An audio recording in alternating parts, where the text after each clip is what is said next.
My name is Veeral, and I like to photograph cycling races as well as architectural work. I still ride bikes, and that's how I got into cycling.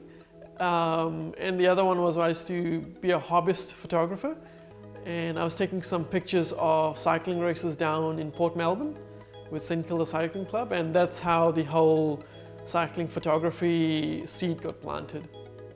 Yeah, so the photo that we're going to talk about is from the 2014 Giro D'Italia on stage 8.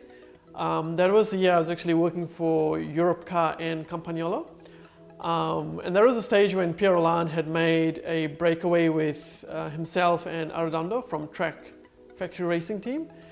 And there was a stage he had actually just lost with 300 meters or so to go when he had no energy in the tank. And I actually wanted the winning photo of him crossing the finish line.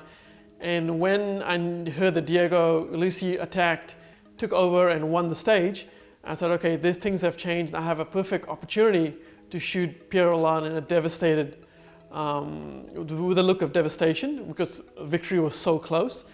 I remember he crossed the finish line. There was a horde of photographers chasing after Diego Ulissi, him, Cadel Evans, and Narek Quintana. Oh, this was this massive scrum pack.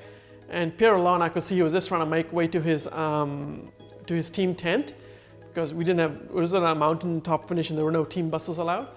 So he had his tent, and I had all these people blocking my way, and I'm just like, oh. So one photographer, he was just in my way. He didn't know what he was doing, so I grabbed him by the collars and I just pushed him to the fence, and I pushed my way through the scrum that was forming. I run to the tent. Pierre Roland is just like in the corner with his hands on his head, completely despondent, and I'm just waiting and waiting for that shot of him to actually look up. He takes his helmet off, still crying, and I'm just waiting for this one picture I want to take of him just giving me a look, giving me a hint of the dissatisfaction, the emotional state he was in, being really despondent. And I'm waiting there, waiting. I could see photographers coming and going, and I'm just looking through my viewfinder. I'm just like, come on, Pierre, give me something, give me something, give me something. And the image you see is the best one I took, because what I wanted was his eye through his fingers. Just kind of, you can see a bit of his eye. I didn't get that, but I got the next best thing.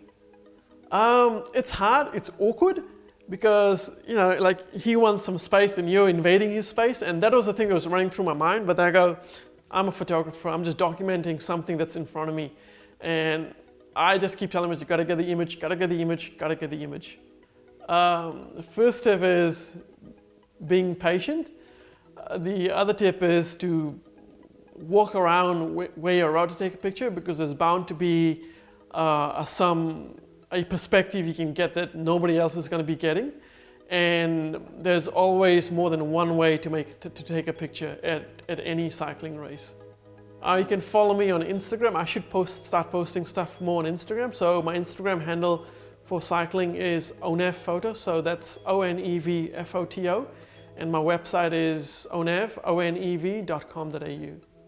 Onev, what I wanted when I considered a name for my photography work, I didn't want to have Veeral Patel Photography, because it was just too contrived and I just hated it. And then my wife and I said, oh, why don't we just take our initials of our names and throw it in a mixing pot and see what comes up, and Onev came up.